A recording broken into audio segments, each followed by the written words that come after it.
Real estate is not passive income, at least not in the way most videos make it out to be. In this video, I'll compare property investing against 3 other passive income ideas, then reveal the only 3 forms of true passive income real estate investing. We're talking real estate investments today on Let's Talk Money. Beat debt, make money, make your money work for you, creating the financial future you deserve. Let's Talk Money. Hey Bowtie Nation, Joseph Hogue with the Let's Talk Money channel here on YouTube. A special shout out to everyone in the nation. Thank you for spending a part of your day to be here. If you're not part of that community yet, just click that little red subscribe button. It's free and you'll never miss an episode. So it's been a while since we did a real estate video here on the channel, but those of you in the community know I'm all about property investing. It's where I got my start as a commercial real estate analyst and then my first real experience building wealth through rentals. But I get just a little bit batshit crazy when I see other videos here on YouTube trying to make it out as some miracle passive income investment. I think, well, maybe they're just thinking about a little different real estate investment than I know. Because working 50 plus hours a week analyzing and developing commercial real estate didn't seem all that passive to me. Neither did using my weekends to fill up a 17-foot U-Haul truck full of trash and all the shit tenants leave behind, then dumping it Monday before work. Yeah, not that passive. But there are ways you can make real estate as passive as possible, so every once in a while I gotta set the inner tube straight with a video. In this one, I'm gonna compare real estate against 3 other passive income ideas so you know exactly what to expect. Then I'll reveal 3 ways to make real estate passive income, ways to invest in property that really work to create income without the constant headache. Now I'll show you exactly how to set those up, those 3 passive income investments, including a review of my newest real estate investment on Fundrise. I just invested $1,000 in a portfolio of 35 income properties with projected returns as high as 16% and dividend returns as high as 8.5% on an annual basis. I'll detail that portfolio as well as tell you how to get a 90-day risk-free trial on Fundrise. Invest now, and if you aren't totally satisfied after 3 months, Fundrise is going to refund your entire investment. Now, the definition of passive income is any income or a return that you get without having to do anything. So rather than actively managing your real estate, passive income would be collecting those checks without having to visit your rental 10:30 at night to light the pilot light on the water heater. Oh yeah, had to do that one a couple of times. But how does real estate investing, and here we're going to be talking about residential rentals, which is by far the most popular method, how does that stack up for passive income against some of these other ideas that you see? So let's compare real estate as passive income versus 3 other ideas. Then I'm going to show you those 3 ways to make residual income from your properties. And the first comparison here has to be real estate versus stocks. Now I know a lot of you are thinking stocks are easily the more passive investment, but don't forget the time that you should be spending analyzing and looking at your companies before adding them to a portfolio. Now if you're just talking about a buy and hold index investing strategy, then I would definitely give stocks the win on this one. Most real estate investments take a month or more to buy or sell versus that almost instant trade that you can make in stocks. The analysis on real estate investments takes longer also, but just because you might have to physically visit the property and look up some of that cash flow data. Another favorite income idea here on YouTube is, well, YouTube. Now YouTube can eventually be a source of passive income. Here I've made just under $45,000 over the last year in ads and over $12,000 on a video I created 13 months ago. That video still makes over $60 a day and without having to do anything for it. But I had to create more than 300 videos and I'm publishing 3 videos a week to keep up that growth. I've heard of YouTubers that stop doing videos and the money keeps coming in for a while, but it's slowly going to trickle off.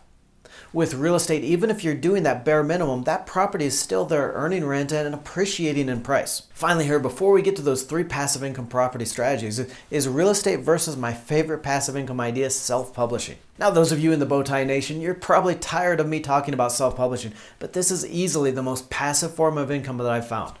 I've published 12 books on Amazon and make just over $2,000 a month on them.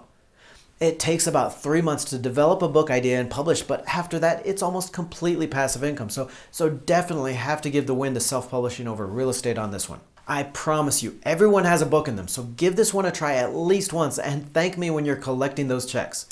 Now I want to get into those 3 ways to make passive income from real estate investing, but first a question for you. What are your favorite passive income ideas? What are either the ideas that you've seen here on YouTube or the passive income strategies that you've tried out that really do create that income without the work? So scroll down and let us know in the comments below, what are your favorite passive income strategies? Now let's look at those 3 ways to create true passive income from real estate. And we're not talking telling your tenants not to call you after 9 p.m. I'm not going to stand here and try telling you that rentals or all these other real estate strategies are passive income when they're not. These 3 strategies are the only ones that will create an income stream without having to do any work on your part. The first one here is investing on Fundrise, and while I've known about the site for a few years, I only just started investing myself. The way Fundrise works, its team of property developers and analysts look at individual properties to include in portfolios. Now, these portfolios take either a debt or an equity investment in the properties, and then investors can buy shares in those portfolios. So you're getting a diversified portfolio of different property types and in different regions, along with professional management on each. Portfolios have returned between 9 to over 12% since 2014, and the site offers several choices for different investing styles. You've got that supplemental income portfolio, which focuses on cash flow and a dividend yield as high as 8.5% a year. You've got the long-term growth portfolio here that focuses more on price appreciation in that range of 8% a year, but still provides cash flow of 1.5% annually. Then you've got this balanced fund here in the middle that provides both cash income and appreciation. Now, what I like about Fundrise and why I finally signed up is that complete transparency on all the investments. You can see how each property stacks up on risk, as well as how many are debt investments and how many are equity. You can click through to see individual properties like this commercial renovation in California. The platform is going to show you the project risk, what type of investment the portfolio has, as well as this full market analysis. And again, that diversification of property type is the important point here. You've got commercial properties like this office space that we just looked at, and then residential space like this apartment project. You've got those debt investments that provide safety and income, as well as the equity projects that boost the returns for your portfolio. Now, all-in fees for investors are just 1%, which is in line with private advisory and way below what you'll pay on most real estate crowdfunding sites. Now, one feature that really sets Fundrise apart is this 90-day trial offer and a low $500 minimum.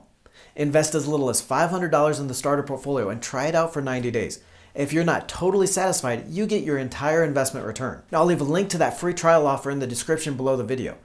Our next passive income strategy here is another one that we've covered on the channel before, and that's investing through real estate investment trusts, or REITs. Now, investing in REITs is going to be a lot like investing on Fundrise, with that idea of buying into a fund that's going to hold lots of properties and then spins off the cash to investors. The difference here is that REITs are traded just like stocks, so you can buy and sell them just like in your regular investing account. Now, this graphic from the National Association of REITs shows the dividend and price returns over the 4 decades through 2013.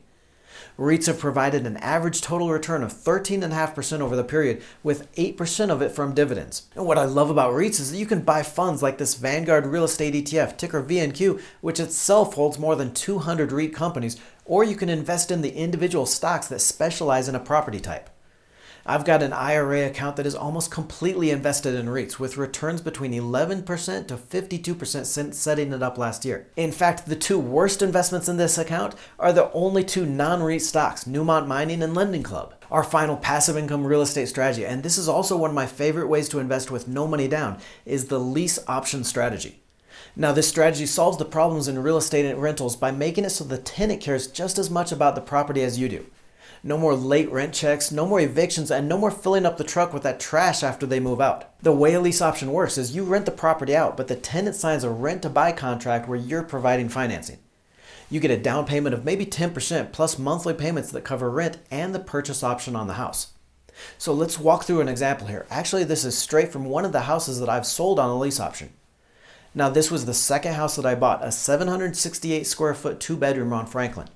I got this one on a short sale from the bank, so I was able to take over payments and put just $3,000 down. I went in, changed the carpet, painted, and put down tile floors for less than $2,000 and then put it on the market. I had about $5,000 in the house and another $38,000 on the loan, so I put it on the market for $50,000 and was able to sign a lease option to tenants within a month. The tenants put down $5,000, so completely cashing me out what I put in the property. They paid $600 a month, which included their loan and an escrow for utilities and property taxes. Not only was I able to price the property for 16% more than what I paid, but the interest rate on the lease option was 8.5%. And this was early 2000s, so that was a few percent above rates on money that I was borrowing at the time. With the lease option strategy for investing in real estate, tenants pay all the repairs on a property because it's their responsibility. They self-manage because if they don't make those lease payments, they're going to lose everything that they put into it. Your vacancy drops to almost zero and you have no realtor fees. Now, some lease options are going to close out. The tenant's going to refinance and take the house. Some of the tenants are just going to get tired of the payments, leave, and you get the house back. Any way you slice it though, this is about as close to passive income as you're going to get with real estate rentals. Click on the video to the right to see all 7 ways that I've used to invest in real estate with no money down. Learn how to get started without that big down payment. Don't forget to join the Let's Talk Money community by tapping that subscribe button and clicking the bell notification.